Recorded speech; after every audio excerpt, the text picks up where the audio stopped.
Hi guys, welcome back to our channel. అందరికీ happy Sankranti. So ఏంటంటే మన చిరంజీవి గారి 'మనశంకర వరప్రసాద్' గారి సినిమా చూడటం అయితే జరిగింది. సో సినిమా ఎలా ఉందో మాట్లాడుకుందాము ఈ వీడియోలో. Let's get in to the video. So ఇక సినిమా గురించి చెప్పాలి అంటే మంచి ఫ్యామిలీ ఎంటర్టైనర్ అనమాట. సో అందరూ బాగా ఎంజాయ్ చేయొచ్చు. ఫ్యామిలీతో చాలా బాగా ఎంజాయ్ చేయొచ్చు అనమాట. అండ్ ఇక డైరెక్టర్ ఈసారి కూడా దొరకలేదు. అనిల్ రావిపూడి గారికి మాత్రం నేను దొరకను అని అంటున్నారనమాట. సో, ఇక సినిమా గురించి ఇంకా ఏం జెప్పాలి అసలు, ప్రతీదీ పర్ఫెక్ట్‌గుందనమాట. మంచి ఫ్యామిలీ మూవీ అని గూడా చెప్పుకోవచ్చు. It's like a film festival అనమాట. సో, అంతే. ఇంక మన బాస్ గురించి ఏమని జెప్పాలి, ఎంతని జెప్పాలి, ఎంత చెప్పినా చాలా తక్కువైపోద్దనమాట. సో, తన యాక్టింగ్, తన గ్రేస్, ఆ స్టైలు అండ్ ఆ వింటేజ్ చిరంజీవి గారు మనం చాలా బాగా రిసీవ్ చేసుకుంటామనమాట. సో, ఇవన్నీ ఉన్నాయి.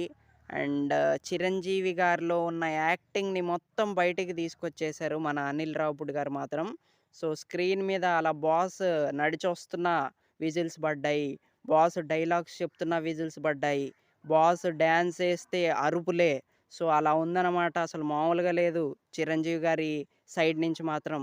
అండ్ ఇక హీరోయిన్ గారు కూడా చాలా బాగా నటించారు. అండ్ ఇక 'వెంకీ మామ' వచ్చిన దగ్గర నుంచి ఇక జోష్ పదింతలు ఎక్కువయిందనే చెప్పాలి. సో, ఇక అలాగా సినిమా అయితే బ్లాక్ బస్టర్ హిట్‌గా మనం చెప్పుకోవచ్చు. అండ్ సంక్రాంతి విన్నర్‌గా కూడా దీన్ని మనం చెప్పుకోవచ్చనమాట. సో, చాలా చాలా చాలా బావుంది. అందరూ ఫ్యామిలీస్‌తో చూడొచ్చు. సో, అంత బావుందనమాట. సో, ఈసారి మన మెగాస్టార్ గారు సంక్రాంతి విన్నర్ అయిపోయారనే జెప్పాలి. సో, ఇదేం కొత్త గాదనమాట. అంతకుముందు 'వాల్తేరు వీరయ్యతో' వచ్చారు. అప్పుడు సంక్రాంతి విన్నర్ అయ్యారు. పెద్ద హిట్ కొట్టారు. అండ్ ఇప్పుడు గూడా మళ్ళీ మన 'శంకర వరప్రసాద్' గారిదే ఈ పండగనమాట. సో, నిజంగా వింటేజ్ చిరంజీవి గారిని చూడాలనుకునే వాళ్ళకి మాత్రం ఇక గూస్ బంప్స్ అనే జెప్పాలి. అండ్ 'బాస్' అంటే బాసే.